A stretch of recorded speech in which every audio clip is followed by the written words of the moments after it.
Dieser Schwertransport durch die Region Ulm macht Geschichte, denn er ist einer der imposantesten, die sich dort jemals bewegt haben. Kamag Transporttechnik, ein Unternehmen der TII Group, schickte einen Brammentransporter mit einer bislang unerreichten Nutzlast von 150 Tonnen auf den Weg ins belgische Gent. Transportieren kann das riesige Fahrzeug Stahlblöcke mit Stückgewichten von bis zu 20 Tonnen. Morgens in aller Frühe letzte Vorbereitungen vor dem Start des gewaltigen Konvois, der eine Gesamtlänge von 71 Metern und ein Gesamtgewicht von 360 Tonnen hat. Fahrer des MAN TGX 41880 mit 680 PS ist Frieder Sam von der Kübler Spedition. Frieder ist ein echter Schwerlastexperte und bespricht letzte Details mit der Ulmer Polizei und den Transportbegleitern. Angst vor solchen Aufgaben hat Frieder grundsätzlich nicht. Respekt ist wohl eher das richtige Wort. Ihr seht es ja an der Dimension, dass es also nicht ganz eine leichte Aufgabe ist. Ich denke, wir haben ein ordentliches Konzept und eine gute Mannschaft und das ist schon mal das A und O. Und wenn uns die Technik nicht einen riesen Streich spielt, denke ich, funktioniert es ja. Über 100 Mitarbeiter von Kamag sind gekommen, die sich den Start des Schwertransportes nicht entgehen lassen wollen. Ein echtes Ereignis. Nur langsam setzt sich der Transport, der aus einem 6,60 Meter breiten und 5,40 Meter hohen Schub- und Zugverbund besteht, in Bewegung. Rechnet man Vorausfahrzeuge und die Nachhut dazu, hat der Konvoi sogar eine Länge von über 100 Metern. Allein der geladene Brammentransporter ist 132 Tonnen schwer. Diese Zahlen verdeutlichen, weshalb sich die Vorbereitungen für den Schwertransport über viele Monate hingezogen haben. Das macht mir halt auch extrem stolz, dass der jetzt hier quasi am Stück transportiert wird.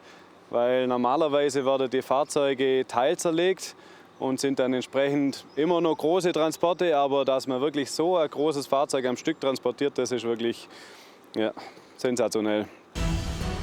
Ein einzigartiger Transport, ebenso einzigartig wie das Spezialfahrzeug, das einfach nicht zu übersehen ist. Um die Nutzlast von 150 Tonnen umzusetzen, musste sogar der Nachläufer des Brammentransporters komplett neu konstruiert werden. Später können mit dem Industriefahrzeug, das rund um die Uhr im Einsatz sein wird, bis zu 900 Grad heiße Stahlbrammen bewegt werden. Überall sieht man Kamag-Mitarbeiter. Sie begleiten den Transport nicht nur, sondern sind auch mächtig stolz auf diese, im wahrsten Sinne des Wortes, gewaltige Innovation. Große Fahrzeuge bauen wir öfter, aber dass dann auch mal Zuschauer aus dem Umland kommen und auch mal sehen, was hier im Donautal überhaupt alles produziert wird, ist schon eine interessante Sache und schön zu sehen, dass doch viele Leute gekommen sind. Aber was ist, wenn das vorhandene Straßennetz nicht ausreicht? An dieser Stelle ist es soweit. Für den XXL-Schwertransport geht es nur noch im Schritttempo voran und jeder einzelne Helfer der 4 Begleitfahrzeuge zittert mit. Der Transportleiter beschreibt die Situation. Also wir stehen hier auf einer Brücke, die wir aufgrund der Durchfahrtshöhe nicht unterfahren können, weil die Brücke hier nur 5,20 Meter Durchfahrtshöhe hat. Unser Zug hat rund 5,5 Meter. Das heißt, wir mussten hier eine Lösung finden. Wie kommen wir hier die Bundesstraße entlang? Bedeutet in diesem Fall, wo es keine Straßen gibt, muss gehörig improvisiert werden. Hier wurde im Vorfeld des Transportes sogar ein neuer Weg aufgeschüttet. Schnell ist aber auch diese Belastungsprobe überwunden. Doch das ist an diesem Tag nicht die einzige Hürde, die Schwertransportfahrer Frieder Sam und sein Team nehmen müssen. Wirklich, Kreisverkehre können bei diesen Abmessungen zu einer echten Plage werden. Der Konvoi steht. Wieder müssen Schilder abgebaut werden, weil es einfach nicht passt. Klar ist das Routine für die Crew, aber diese Zeit ist verloren. Ich rechne ja immer gegen die Zeit. Ja. Man hat eine Deadline, wann man irgendwo am Ziel sein muss, also sprich jetzt im Hafen. Und da zählt dann jede Minute, ja, lieber 2 Tage nachher nach Ankunft im Hafen stehen für einen Umschlag, wie 2 Tage zu spät kommen.